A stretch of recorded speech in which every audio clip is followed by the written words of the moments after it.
Hey everyone, welcome. Today we are jumping into something that is absolutely key to speaking Spanish correctly, mastering singular and plural nouns. And trust me, nailing this is a total game changer for sounding natural. So let's get right into it. Okay, let's dive right in with the super simple stuff. On the left, you see one B, abeja. On the right, more than one B, abejas. See that little S on the end? That one letter is pretty much the whole secret, and it's gonna be our best friend for the next few minutes. So what does this actually mean? Well, it's pretty straightforward. Singular is just one of something, like libro, a book. Plural is when you've got more than one, so libros, or books. And just like we saw, that S is the #1 sign that we're talking about more than one. So how does this all work in the real world? Well, the great news is you don't have to guess. There are two main rules that cover, the vast majority of words you'll ever use. Get these two down and you are seriously like 90% of the way there. All right, rule number 1. This is the big one, and thankfully, it's super easy. If a Spanish word ends in a vowel, A, E, I, O, or U, all you do is tack on an S to the end. That's it. Simple as that. And check this out. You can see exactly how it works here. Mesa just becomes mesas. Silla becomes sillas. It even works for words with an accent at the end, like café, that just turns into cafés. You literally just add the S and call it a day. It's just beautifully simple, right? Okay, so what about the other half of the puzzle? What happens if the word doesn't end in a vowel? Well, if it ends in any consonant, you just add ES to make it plural. Take a look at these. Árbol, which is tree, becomes árboles.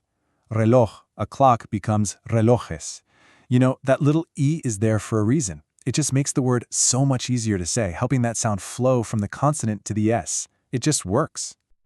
Okay, so you've got the two main rules in your back pocket. Awesome. Now for the really fun stuff, the exceptions. But don't worry, they have their own patterns too. Think of this part as leveling up your Spanish skills. Okay, this first one is a biggie, a really important one to remember. For any word that ends with the letter Z, you've got to do a little switcheroo. You swap that Z for a C, and then you add the ES. For example, maíz, which means corn, becomes maíces, and arroz for rice becomes arroces. This whole Z to C thing, it's a non-negotiable spelling rule in Spanish, so it's one you definitely want to burn into your brain. So what happens if a word already ends in S or X? Okay, this one's a little tricky, but it's super interesting. For a lot of common words, like the days of the week, the word itself doesn't change at all. Let's see what that looks like. So how in the world do you know if it's singular or plural? Well, that's the cool part. Look at lunes, Monday. The word itself is identical. The only clue telling us it's plural is the little word in front of it, the article, changing from L to los. It's the same deal for virus and crisis. All right, moving on from just spelling, there are a few special groups of nouns that kind of have their own way of thinking about singular and plural. Let's check out these unique cases. Okay, so we've got a few cool categories here. First up, uncountable nouns. Things like agua, water, or dinero, money. You don't say one money, two monies, right? So they're usually just treated as singular. Then you have collective nouns, like familia, family. It's one word, but it stands for a whole bunch of people. And finally, my favorite, double nouns, things that come in pairs, like gafas, glasses, or pantalones, pants. Since they have two parts, they're pretty much always plural, even when you're just talking about one pair. Okay, so you might be wondering, why are we going so deep on this singular and plural stuff? Well, it's not just about getting one word right. It's because of something way bigger, a concept that's often called the golden rule of Spanish. La regla de oro del español, the golden rule of Spanish. This is the idea that pulls everything we just learned together and really shows you why it's so incredibly important for building proper sentences. So here's the big reveal. The golden rule says that in any given phrase, the article, like the or a, the noun itself, and any adjectives describing it all have to match. They have to agree in two ways: gender, so masculine or feminine, and number, singular or plural. Let's see this in action, because this is where it all clicks. Look at el avión rojo, the red plane. The article el, the noun avión, and the adjective rojo are all singular, and they're all masculine. They fit together perfectly, like pieces of a puzzle. But watch this. This is the magic part. What happens when we have more than one plane?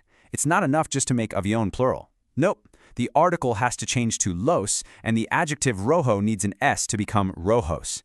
every single piece changes to stay in agreement. And guess what? It works the exact same way for feminine nouns. No surprises there. Take la moto roja, the red motorcycle. La, moto, and roja are all singular and all feminine. Perfect harmony. So how do we make it plural? You probably guessed it. Everything changes together. La becomes las, moto becomes motos, and roja becomes rojas. It's like a domino effect. This is the golden rule in action, and honestly, it's the absolute key to speaking correct Spanish. All right, time for a little pop quiz. Let's see if you've got it. Here's a phrase, la profesora divertida, the fun female teacher. Based on everything we've talked about, how would you make that whole phrase plural? Think about every single word. And the answer is las profesoras divertidas. La flips to las, profesora gets an S, and so does divertida. See, once you get the hang of it, it just makes sense. You totally got this. So let's leave you with a little something to think about. This whole idea of agreement, it's really the bedrock of Spanish grammar.